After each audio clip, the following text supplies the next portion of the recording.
Ice cream sticks తోటి స్టార్స్‌ని తయారు చేసి మన ఇంటిని అందంగా మనం డెకరేషన్ చేసుకోవచ్చు. ఐస్ క్రీమ్ స్టిక్స్‌ని స్ట్రెయిట్‌గా ఉన్న వాటిని తీసుకొని ఫెవికాల్ తోటి స్టార్ షేప్ వచ్చే ఈ విధంగా అంటించేసుకోవాలి. ఇలా అంటించుకుంది బాగా డ్రై అయిపోవాలి. ఇలా డ్రై అయిపోయిన తర్వాత స్టార్స్ పైన ఫెవికాల్ అప్లై చేసి ఇది గిల్టర్ పౌడర్ అండి. ప్యాకెట్‌లో 4 ఉంటాయి. ప్యాకెట్ వచ్చి ₹20 మాత్రమే పడుతుంది. ఒక్కొక్క కలర్ వచ్చి 3, 4 స్టార్స్ వస్తాయి.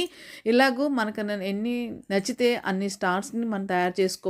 నాకు దగ్గరున్నటువంటి గిల్టర్ పౌడరు ఎన్ని రకాలుంటే అన్ని రకాల స్టార్స్‌ని తయారు చేస్తున్నాను. ఈ స్టార్స్ బ్యాక్ సైడ్ కూడా ఇదే కలర్ వచ్చేలాగా కూడా చేసేసుకోవచ్చు. ఇలా తయారు చేసిన తర్వాత దీనిపైనటువంటి గిల్టర్ పౌడర్‌ని తీసేసి దీనికి బ్యాక్ సైడు డబుల్ సైడ్ ప్లాస్టర్‌తో అంటించుకోవచ్చు. లేదంటే థ్రెడ్ పెట్టి ఈ విధంగా హ్యాంగింగ్ చేసేసుకోవచ్చు. ఈ విధంగా క్రిస్మస్‌కి ఐస్ క్రీమ్ స్టిక్స్ తోటి మనమే స్టార్స్‌ని తయారు చేసి ఇంటిని చాలా అందంగా డెకరేషన్ చేసుకోవచ్చు.